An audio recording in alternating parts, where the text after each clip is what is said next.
তো বন্ধুরা, আমার পরিবারে তোমাদের অনেক অনেক স্বাগত। বাচ্চা হওয়ার পর আমাদেরকে গঙ্গা স্নানে যেতে হচ্ছে।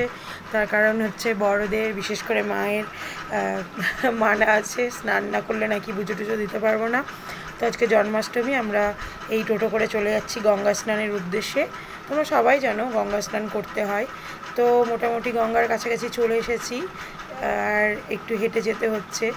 তো দেখো, এখানে একটা নৌকা অলরেডি লেগে আছে। এখানটা আছে মূলো।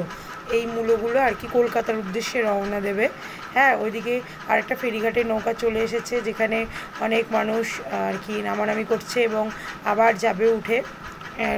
দেখেছো মূলোগুলো কেমন ওরা পরিষ্কার করছে। এই মূলোগুলো আর কি সুন্দর, দেখো জলের মধ্যেই পরিষ্কার করে এগুলো চলে যাবে কলকাতায়।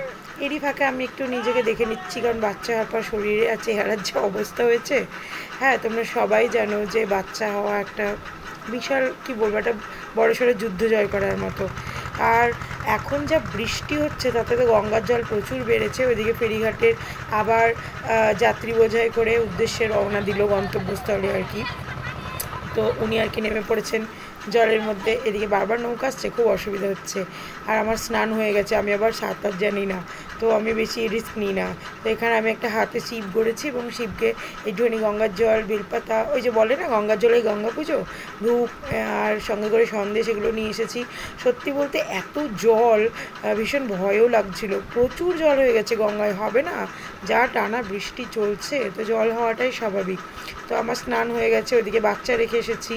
বাচ্চা আবার মনটাই না ভালো লাগছে না, এই প্রথম ওকে রেখে কিছুক্ষণের জন্য, বেশ অনেকক্ষণের জন্যই বেরিয়েছি না, কেমন যেন মনটা খারাপ করছে। আর আসার সময় যেভাবে ফ্যাল ফ্যাল করে তাকাচ্ছিল।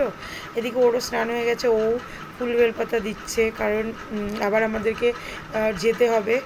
যেতে বেশিক্ষণ সময় লাগে না যদিও, তবুও বললাম যে বাচ্চাকে রেখে এসে যাও, মানে কেমন যেন লাগছে, আমি বলে বোঝাতে পারবো না। সেসব মারাই বুঝবে যারা বাচ্চাকে রেখে কিছুক্ষণের জন্য বাইরে থাকো। তো আমরা আবার চেঞ্জিং রুমে গিয়ে মোটামুটি ড্রেস চেঞ্জ করে নিলাম। তো চেঞ্জ করার পর আমি তোমাদেরকে দেখাবো গ্রামের, আমাদের বাড়ি থেকে অনেকটা দূরে, কিন্তু সেখানে এত চাষবাস হয়, প্রাকৃতিক পরিবেশও খুব সুন্দর। আর এখানে গঙ্গার ধারে খুব সুন্দর একটি মায়ের মাতৃ মন্দির আছে। তো আবার টোটোতে করে উদ্দেশ্যে, মানে বাড়ির উদ্দেশ্যে রওনা দিলাম। দেখো আশেপাশের পরিবেশটাও খুব সুন্দর। এখানে বিভিন্ন সময়ে বিভিন্ন রকম চাষবাসও হয় আর কি।